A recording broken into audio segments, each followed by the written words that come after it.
Good morning, children. In the last class, we have learned what do you mean by determinants and how to find determinants of 2 cross 2 and 3 cross 3 matrix.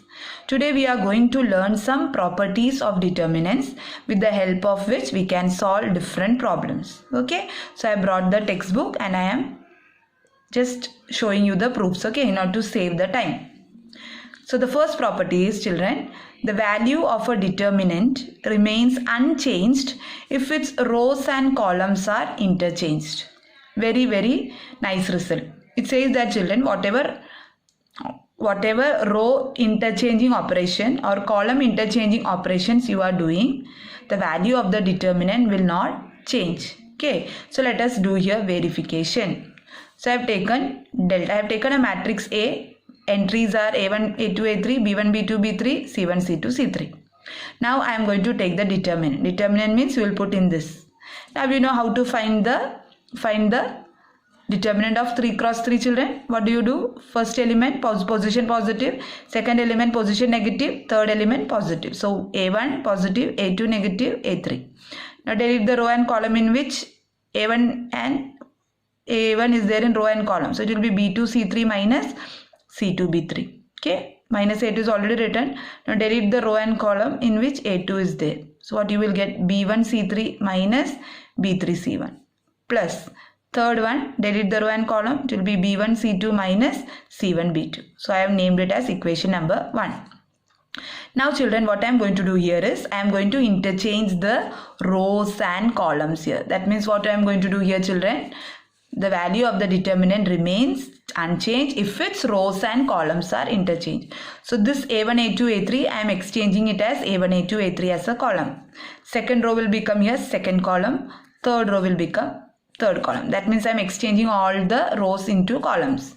Now I am going to expand it. So expanding, what will I get? Now you can expand it along any way. Now this time, children, suppose if I am expanding along C1. C1 means along this. C1. This is A11 position. So it is positive. This is A21. Second row first position. So it will be negative. So I written here negative. This is A31. 3 plus 1, 4. So positive position. So A1, A2, A3. A1, A2, A3. Anyhow, you can expand along any. I just wanted to show you. So I have taken this. Now expanding along C1 means you are deleting the row and column in which A1 is there. So it is B2 C3 minus B3 C2. Now you are deleting the column in which A2 is there. So it will be B1 C3 minus B3 C1. Now delete the column in which A3 is there. So it is B1 C2 minus B2 C1. Now if you compare this, children, you can see that delta 1 for this one, new determinant after exchanging all the rows into columns, and the original one, both are same.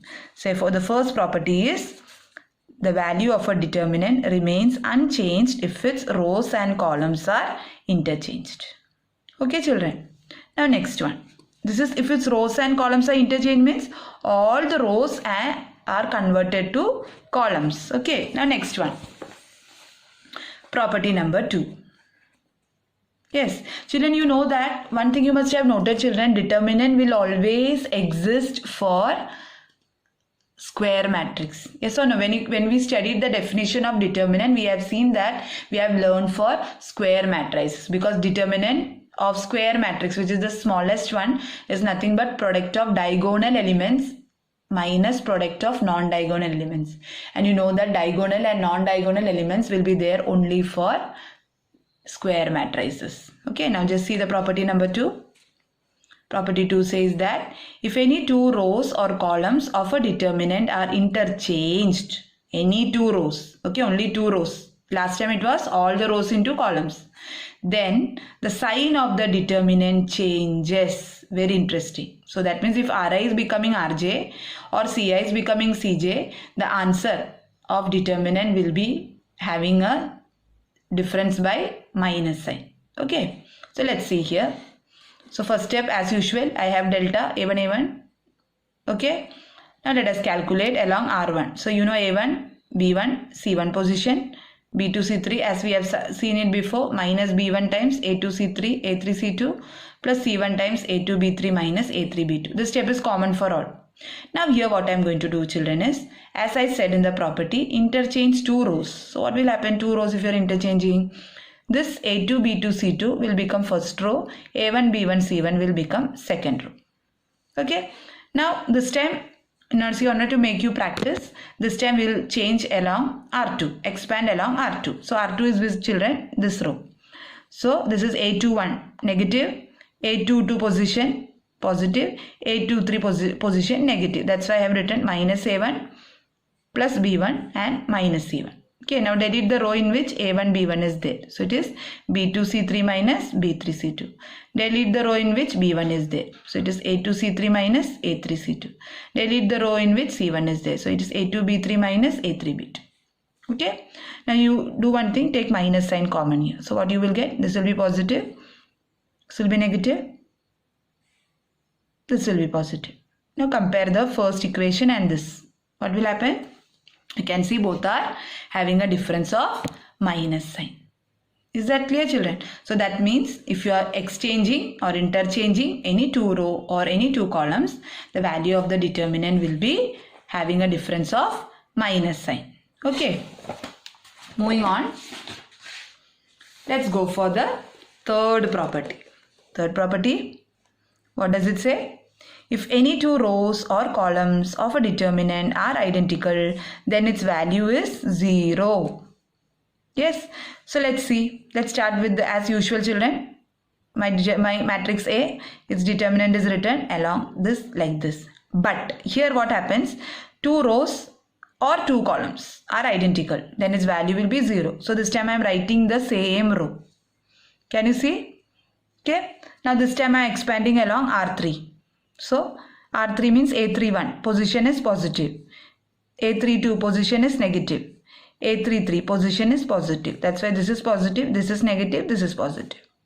Now delete the row and column in which it is there. So B1 C1 minus B1 C1. So this bracket will become 0.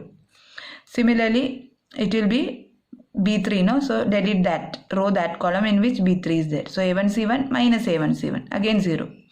C3, A1 B1 minus A1 B1, again 0. So what does that mean, children? If two rows or two columns of a determinant are identical, then the value is 0. Okay. One more property we can see and we'll stop for the day. Property number 4. Yes. If each element of a row or a column of a determinant is multiplied by a constant k, then its value gets multiplied by k. So what does it say? If you have a determinant and if that determinant you will multiply by k, non-zero constant k, then what will happen? In the original matrix, whatever determinant we got, in the new matrix, whatever scalar multiply you are multiplying for the whole matrix, that matrix, the new matrix determinant will be k times the original determinant. Okay, so I have written here some elements. This time I have written here A1, A2, A3 this way, B1, B2, B3 this way, C1, C2, C3 this way. Expanding along R1.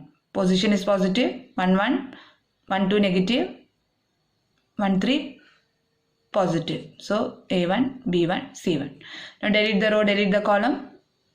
Okay, B1, C1. So A2, B3 minus A3, B2. Okay. Now let us make a new matrix, okay, such that in that the second row is multiplied by k. So now new matrix will be A1, B1, C1, k A2, k B2, k C2. That means this row I am multiplying by k, A3, B3, C3. Okay. So now what will happen, children?